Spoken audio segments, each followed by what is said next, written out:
What if I don't know how to pronounce Sanskrit or mantras? The meaning can be understood using vernacular Chinese.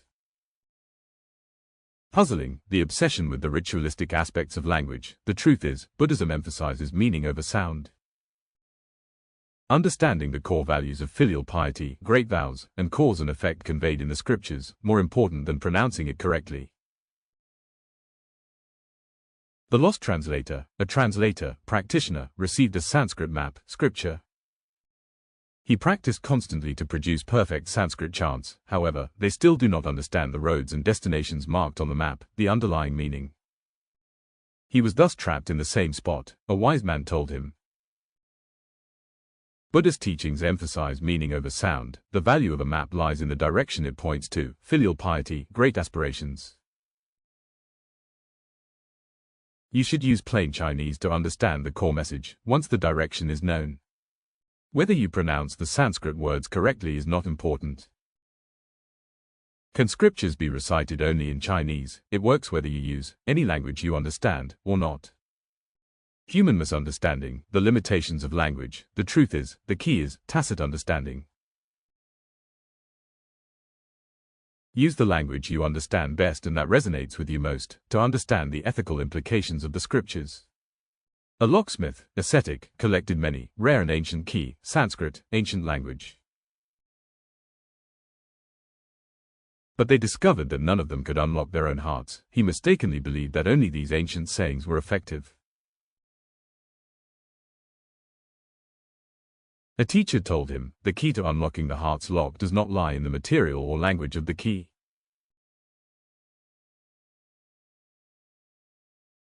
It depends on whether it fits the keyhole perfectly, a matter of mutual understanding. Use the language you understand best. To experience the ethical implications of the scriptures, that's the most effective universal key. Is copying scriptures more useful than reciting them? Both are focused training methods that require mind and hand in unison. Confusion, comparison of practices. The truth is, reciting scriptures is verbal training, while copying scriptures is physical training. Choose the method that brings you the most peace of mind. An apprentice, spirit practitioner, was perplexed by. Is it reciting mantras, chanting scriptures, verbal practice, more able to master carving techniques? It is still more effective to carve the characters by hand, copying scriptures, physical practice. He believed that one of the two must be superior. The master said, they are all for training in achieving perfect harmony between mind and hand. Recitation can calm your mind, and drawing can hone your patience.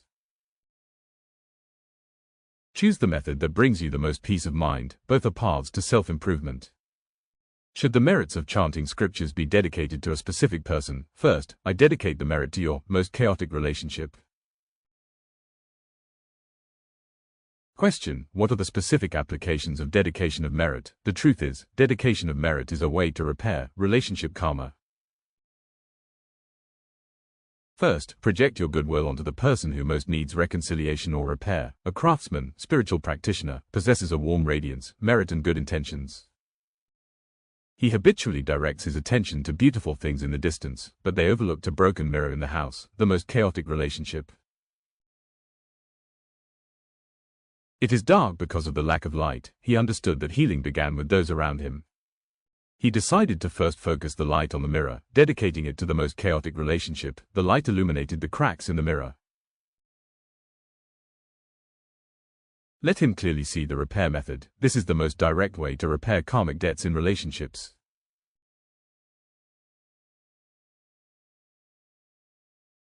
Does the lack of response after dedication mean it failed? The most significant feeling was inner peace. Human misconception, expecting magical external feedback. The truth is, the most real benefit of chanting scriptures is emotional stability and reduced anxiety. This is the greatest inner connection. Lake surface after the storm, after a fisherman or practitioner, dedicated merit at the lakeside. I look forward to seeing the lake water glow or a magical fish leap out, a magical external sensation, but he saw nothing and felt that the dedication of merit had failed. He looked at the lake and noticed the biggest change was the previously turbulent lake water, anxiety and unease. At this moment, everything is completely still, as calm and clear as a mirror. He understood that inner peace, emotional stability, was key. It is the most authentic and powerful inner feeling. Does reciting more mantras bring greater merit? A single thought of reverence is better than a million repetitions of unintentional reverence. Confusion, attachment to quantity and merit. The truth is, the scriptures emphasize quality over quantity. Please focus on the quality of your thoughts, rather than the duration of recitation. A farmer, or ascetic, was proud of scattering millions of seeds, a large quantity, dry, seedless seeds, hoping for a bumper harvest. Another farmer only sowed one seed, a full and vibrant seed, with a thought of reverence.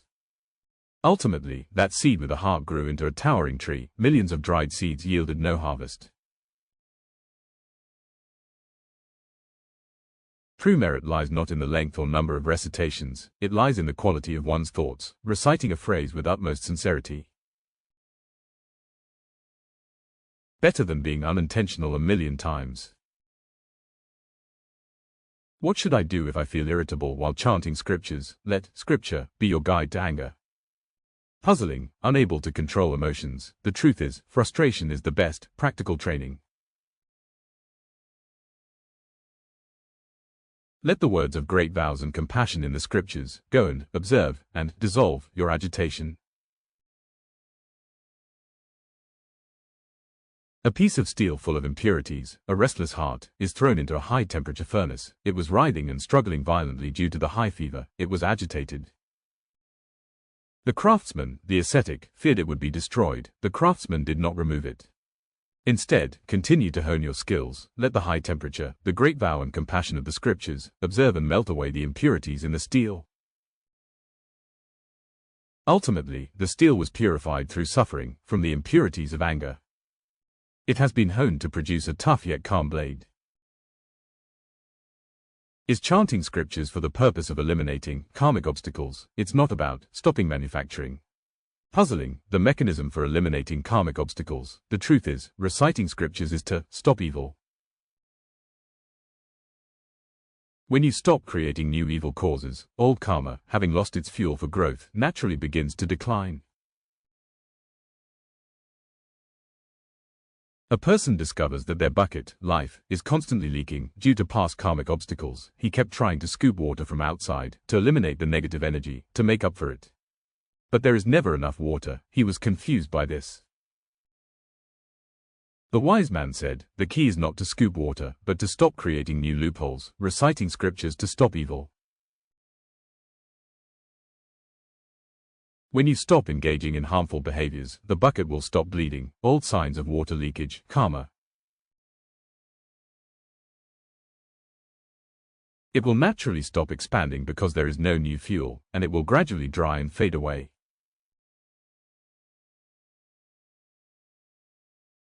Can chanting scriptures save a broken marriage? It can repair your inner attitude towards relationships.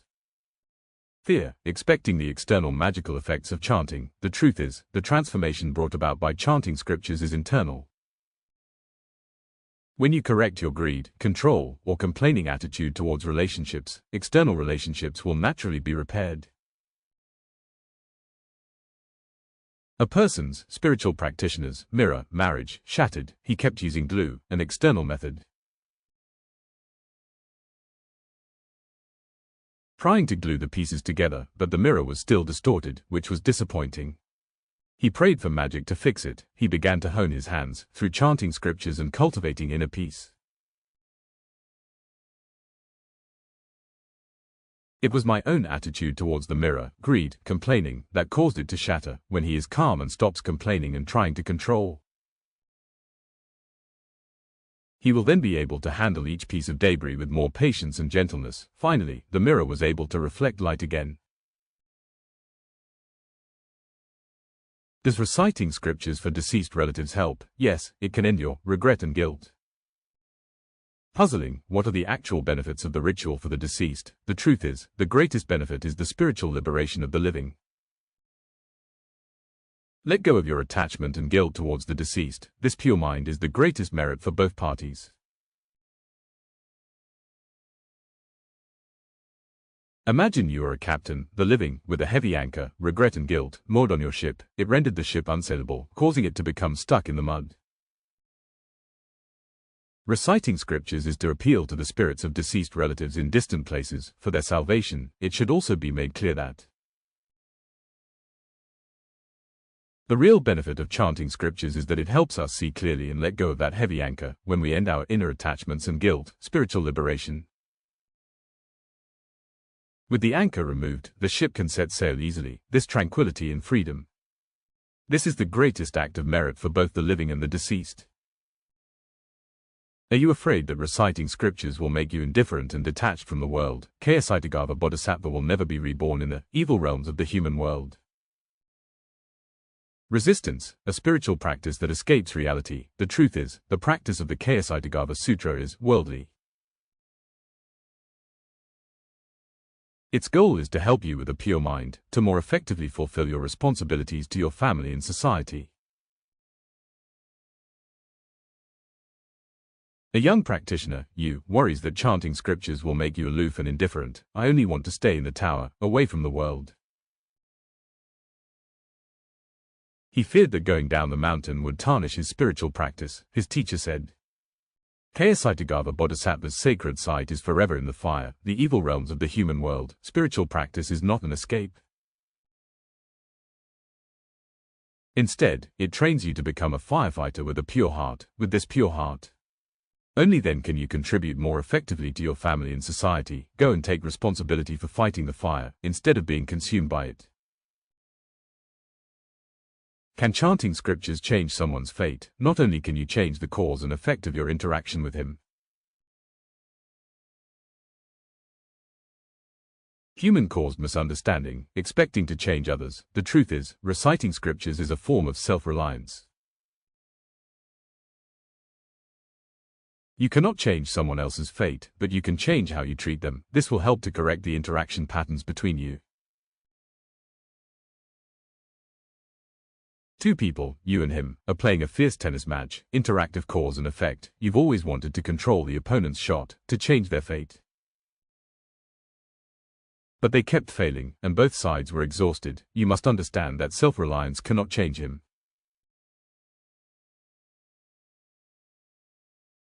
You begin to focus on adjusting your grip and mindset. Chanting scriptures changes your thoughts. No more complaining. Instead, return the ball with a more consistent and benign shot, although the opponent's shot pattern remained unchanged.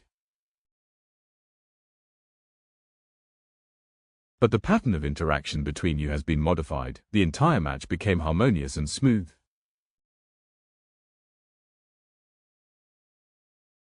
Will reciting the Escuchada Sutra lead to Buddhahood? This will make you a greater person.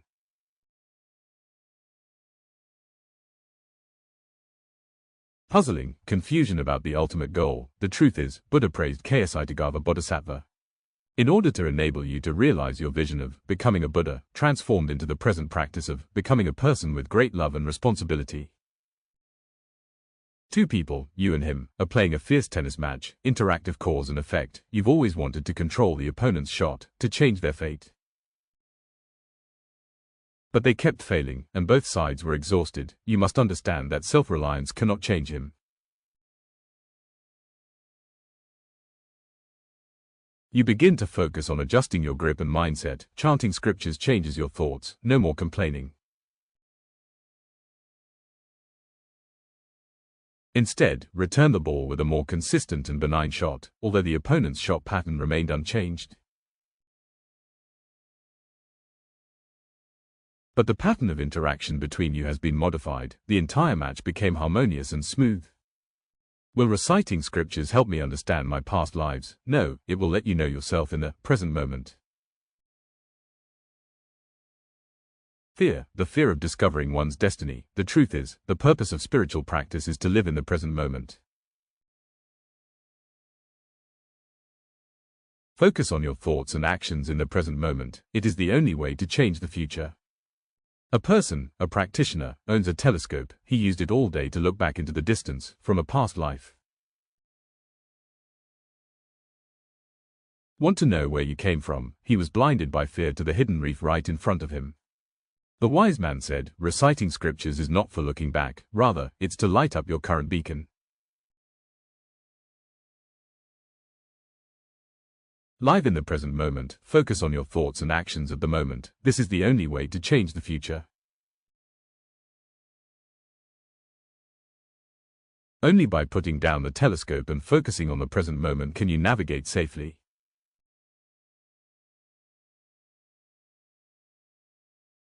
Is chanting scriptures for the purpose of warding off disasters and calamities? Yes, because it makes you stop creating disasters.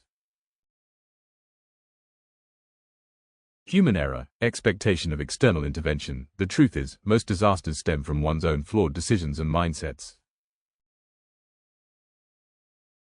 Reciting scriptures helps you become aware of and correct these mistakes. This achieves the effect of disaster relief. An unlucky person who frequently encounters fires, disasters, he prayed day and night for divine intervention to extinguish the fire. But he didn't know, the fires always stem from his careless discarding of unextinguished matches, wrong decisions and thoughts. So he began chanting scriptures and became aware of his habit of recklessly starting fires. When he stopped the source of the disaster, correcting his wrong thoughts, the disaster would then have no chance to occur. He no longer needs external intervention, because he has transformed from a manufacturer into a preventer. The whole game became harmonious and smooth. That's your repressed emotions healing. Confusion, intense emotional reaction. The truth is, crying is a deep emotional release. Allow these long suppressed feelings of guilt, sadness, or regret to flow. It is an important step in purifying the soul. A hot spring, emotion, is covered with thick mud and the stone, suppression, had been blocking the blockage for years. When a traveler begins to cleanse, recite scriptures, the hot spring water then gushed out violently. Carrying mud and steam, crying and sorrow, travelers felt uneasy about this. The wise man said, this is not a bad thing, it is a deep healing process. Allow these long suppressed grime and heat to flow freely. After you let the spring water completely release and purify itself, it will become clear and gentle.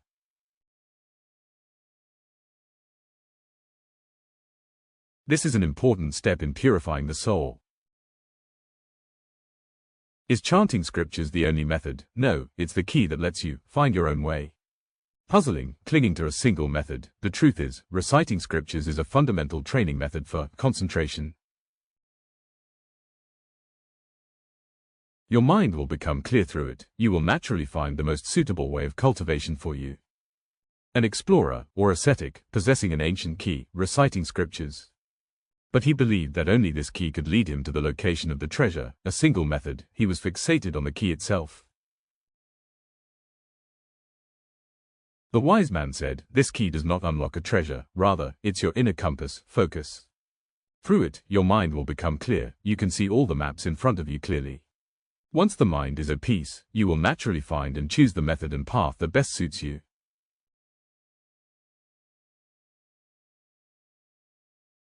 What is the ultimate meaning of chanting scriptures? It empowers you to become a steadfast bearer of your own destiny. Puzzling, what is the ultimate goal of spiritual practice? The truth is, stop blaming fate on external factors. You have complete autonomy to choose your thoughts and actions. This is the greatest liberation. A boat, life, is rocking in the storm. In the past, you, the helmsman, always blamed the ship's capsizing on the wind and waves, external fate. Full of helplessness, he longed to be saved by divine power. He did this through chanting scriptures. They realized that the power to steer the ship was in their own hands. He understood autonomy, no more complaining about the wind and waves. Instead, choose to steer the ship with a stable mindset and correct actions, solid commitment. When he became the one who firmly bore his own destiny, He then attained the greatest liberation.